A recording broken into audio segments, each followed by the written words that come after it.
in from Orange Esports is going to potentially hope to win them some games, because as of yet, the drafts has been set between both these teams. Team LUNTIX bringing in a double marksman composition and also an Irito matchup against the Beatrix as well as the Valentina coming from Orange Esports. Ladies and gentlemen, we're heading into the land of dawn for game 1 of this series. Welcome everybody, our final series of today. We have Orange Esports on the blue side with Team LUNTIX on the red side. Gold lane up the top, EXP at the bottom here, and aim. Oh, that was already about to be really bad if Mids got hit by that iron hook. Yeah, that's going to be free value damage, and that's going to be one-way trip back to the base and losing our potential goal matchup against Valen. So I like the cheesy plays. Immediately aim rotating down towards the mid potentially, but look at this. Team LUNTIX, they're grouping up the streets. They're looking for invades, and yep, it's too late. They tried to check out the purple buff. Yumichi walked up to double check it, doesn't see where Balmond is, realizes they're on the bottom side of the map and they're not going to be playing for Lethal Wanderer.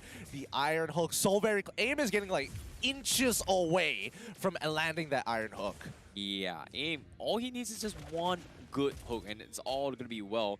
Min, however, in a position where he's going to be able to scout out a safety. So playing it safe is going to be the way to go. However, Orange Esports, they may look to punish gold platings, especially for Valence up top. So Orange Esports, probably in about 2 to 3 minutes, we are going to be seeing heavy emphasis on making sure that Valence gets those gold plating. Extremely heavy emphasis here. Goldilocks actually rotating super early to help push out this wave. The enhanced chain's already being used as Goldilocks is going to rotate back down to the bottom side. Now that Julian has been unlocked for a short period of time, let's see what they do as Subway's already level 4. He gets on top of Goldilocks and sees 2, backs off as he continues on with his gold crab. Yeah, it's going to be quick rotations between Rain as well as Goldilocks, but I've got a very, very weird question. Why are they rotating all over the map from Team LUNTIX? And at the same time, I'm really surprised, despite all the rotations, the economy-wise, seems 50-50. Well, for now, Yumichi as well as Rain now in an awkward situation where they both have to get out of there. Yumichi actually using his flicker as well. Not going to be a great idea, but they can't do much about it. Iron hook landing onto Rain. That should be a guaranteed kill, but the lethal counter doesn't land as we see the Raging Sandstorm save Yumichi. Can he get out of there? He's not level 4, but the backline is in trouble as Emal is currently on the run. Unfortunately, that does mean that Goldilocks has nowhere to fall back behind. It's a 2-for-1 trade in favor of Orange Esports. Oh, it's just so unfortunate for Emal. He was so focused on taking the turtle objectives, but this is an Atan we're talking about. His damage capabilities in the early stage is not as strong as the other junglers, and he was down to like what? The turtle's 20%, and he tried to tank his way through. Neo completely zoned him out of the fight, and it feels like LUNTIX had to fight that fight 3v4 throughout the entire fight and just got picked off, and now another bite comes in from Orange Esports. Is going to set up another kill in the hands of Orange Esports. Good setup here. Good iron hook coming in from AIM. Once again, keeping check on where Yumichi is. Goldilocks needs to get ahead in this lane currently, and the fact that he did die puts him... Well, I mean, he did get a kill as well, so that puts him slightly ahead of Neo in terms of gold. But Neo, he's fine with the Avarice. If he trades okay, he's good. But for now, topside is going to be heavily prioritized by both teams. LUNTIX right now, they've lost a little bit too much, and Emal needs to scale a little bit more, but they get the big wombo combo. They got Valence, they get aim. That's exactly what they need. So that was a big win coming in from Team LUNTIX. However, Subway is still here trying to clear the minions, but he's taking a little bit too much damage. What was he thinking? And he's going to get shut down. That's got full gold plating in the hands of Team LUNTIX. Oh, are they going to get one more here? No. Stormy manages to live, but Team LUNTIX looking for an opportunity. Gets right on top, gets a chain CC followed up by Rain. That is going to be another kill falling into the hands of Team LUNTIX. Well, that's the one-shot combo I was talking about with the Julian as well as the, well, Edith. But it's very difficult to actually pull it off. But at the same time, I'm really surprised Orange Esports was a little bit overconfident in checking all these bushes, right? And it feels very weird that they're disrespecting the composition. And now they're just giving away the second turtle, and there's nothing they can do about it. Yep, really nothing they can do about it, knowing that Valence is continuing to punish Mint in lane. Because again, early game hero, 2 levels ahead currently. Sorry, 1 level ahead against Mint. Stormy, he can't afford to die here, but unfortunately he still does, as Rain is able to get a solo kill in the mid lane, and now the rotation should be made to protect and also attack that top side. Yamichi shows his face, and AIM has to back up. And same goes for Valence here, because they could be reinforcements in Email nearby. Oh, that was a close, a pixel off in terms of the hook itself, and AIM, even if he gets the hook, he doesn't have the flicker to extend it. So as of yet, Orange Esports, they have to respect this and play it off, because as of now, LUNTIX 1k ahead in terms of lead. Valence tries to snipe off the turtle, but Yamichi goes in for flicker, pulls Valence and gets the combo in, but at the expense of their own team, because Subway is going to be able to chunk up the back lines, and that's going to be a double kill for him. 2-for-2 trade, and Min now going to get caught out. Stormy looking for the patch, and Hashi tries to stop him off, but no, Subway gets the triple. He's looking for the quad. Can he get the maniac? Yes! Yes, he does, and that is going to be a maniac for Subway. Hear that roar coming out of the arena. Both Team LUNTIX and Orange Esports fans chanting for each one of these kills. A good series of events, but so worth it for Orange Esports. They break the tier 1, they got their kills, and now they are slightly ahead, recovering from the earlier blunder. Oh, wow. That was a little bit of mistakes there. Like, Team LUNTIX, they've got the perfect I would say wombo combo strategy, but Rain was just a half a second late to chain it out with Yamichi, and because of that, they dived the turret. The turret was able to get free damage across that fight and allowed Orange Esports to just completely wipe the floor with them. So a little bit unfortunate, but still great attempt trying to make sure that Valence was picked off, trying to get Valence picked off. 5 more seconds until the next turtle comes back up here. The Iron Hook lands on Yamichi. Bloody Hunt already through, unable to get into primordial form. It's not looking good here as Team LUNTIX need to back away. Emal is trying to peel them off, but Neo is very confident he's Goldilocks, and now he realizes he's in trouble, falling Star Moon to get on out of there. Turtle falls into the hands of Orange Esports. Lethal Counter says no.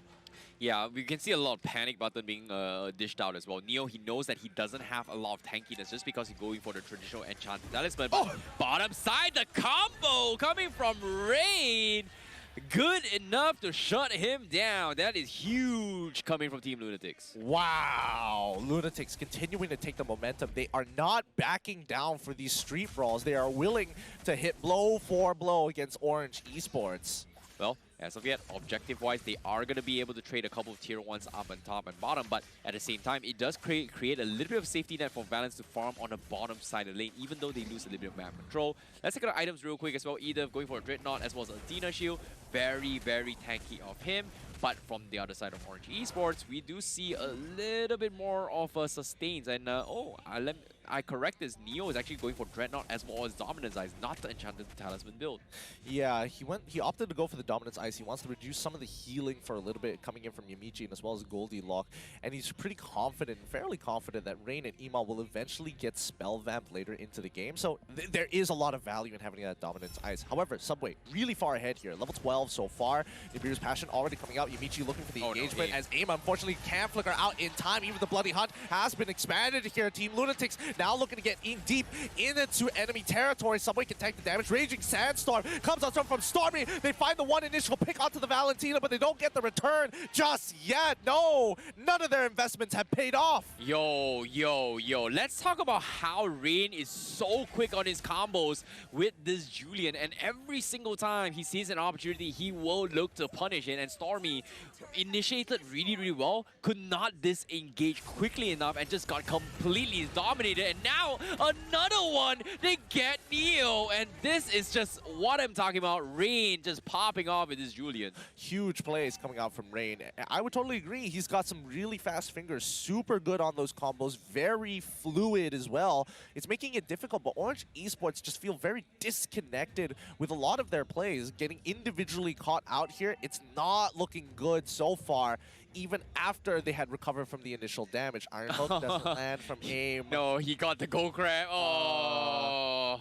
I mean, it would have been nice to grab the hero, but hey, Gold Crab, that's going to be good enough for me. Yeah, it's still worth it, definitely. But At the same time, the snipe comes in. Oh, they do have a rough idea where Team LUNTIX is. They're 2k ahead, and they're looking to take the Lord. And I don't think Orange Esports is in a position to fight this at all. They've just got so much zone control, and that is going to be an easy Lord in the hands of Team LUNTIX. All right, with a clean 3K gold lead ahead of Orange Esports, Team LUNTIX playing as a squadron. They're appealing for each other. They have more than enough ways to slow down their opponents. The problem right now is that Orange Esports struggle to even get a clean engagement. And even if they do, if they clump up too close, Email just pushes them away with a super position. Agreed. But at the same time, we've talked about how Team LUNTIX is going to struggle in terms of the early aggression. But the hook comes in from A. They are going to get a freebie from Goldilocks, and this is a good pickoff from the side of Orange Esports. But as I was saying as well, is that eventually they do lose out an early stage game, but LUNTIX, if they scale longer in this game, they are going to hit harder just because they've got double marksman. I would say triple with the Edith, but still, eventually they are going to hit very, very hard. Well, until then, it's just going to be some slow-paced gameplay for now. Team LUNTIX, unfortunately, they only have the Lord crashing up on top side to work with, and they just want to kind of hover around and make sure that Orange Esports can't really touch it and get that top tier 2. They won't be able to crash in mid, I think. Yeah, but they will get top tier 2. Neo's caught off. Unfortunately, he managed to walk away, but Mint is running into the fray. He gets some good damage off in some way. Unfortunately, can't take him out just in time. Lethal counter comes out, but Mint doesn't actually die. This could be an inhibitor here, as Stormy and Valence are the only ones with damage. Aim, unfortunately, can't do much. Goldilocks ensures that the inhibitor falls down, and this is now looking amazing for Team LUNTIX. Wow, what a game coming from Team LUNTIX. The wombo combos, in case they miss, they have Mint to give chase. And Orange Esports, it seems like they're just very, very disconnected as of yet. And this seems to be a potential full, I don't know, I would say a full finishing move if this continues, because Amal was level 15 and Min is 3 more levels before he reaches the max max level bar, and this is where they really hit a lot. And Orange Esports, I don't think they have the range to cut the backlines to take both Email and Mint at the same time. Well, I think they need to find a flank here, and I think Stormy right now has a very good idea taking up the Raging Sandstorm. I do think it's relatively useful. However, everybody else is all just doesn't feel as powerful, and I think that's a major issue right now, because stealing Yamichi's ult, sure, yeah, you get a bit of extra life, you get some attack speed, and yes, it does scale with some magic damage, but other than that, like, what are you really getting? What kind of value are you really getting? And with the Holy Glaive, he's got damage to really threaten Email and as well as Mint. Let's talk about the damage output coming from Orange Esports. It seems like they don't really have a lot. The Balmon, the Esmeralda, as well as the Franco is all going for tank compositions, right? They've got Radiant Armor to deal with the Natan, but they don't really have an answer to the Irritel yet. And on top of it all, none of them's got Blade Armor except for the Balmon. So, I don't know. I feel like Mint is going to have free hits across the map except for the Balmon. Well, for now, Lord falls into the hands of Team LUNTIX. The Luminous Lord is gone. And unfortunately for Orange Esports, they have a flank set up, but unfortunately don't see anything there. I don't know. It doesn't feel good. I feel like Orange Esports right now, it's not just their fingers, but they don't feel warmed up. Yeah, this feels like a classic Orange Esports of Season 10. I'm not gonna lie. Like, they're the kings of reverse sweep, and almost every single game, first game in particular, for them, looks kind of like this. It's weird. It's weird. Usually it doesn't get this bad though. Like, yeah, it happens earlier in the game, but as the later stages of the game start progressing, then they start to get their stuff together. But Team LUNTIX are not giving them a moment to breathe. And with the Luminous Lord going to crash in, this is let's see how Team LUNTIX go and try to close this out. Yep, I'm looking forward to see how it goes. But as of yet, AIM looking for the hook. The concealed place comes in from Team LUNTIX. They want to go for the push. Yamichi gets caught up. That's going to be the full combo in. But oh, a 3-man enhanced chain coming from Rain stops the entire momentum and takes game number 1. Team LUNTIX. Woo! What a game that was. A quick, easy wash over. A huge tidal wave. The LUNTIX take this game away from Orange Esports. Very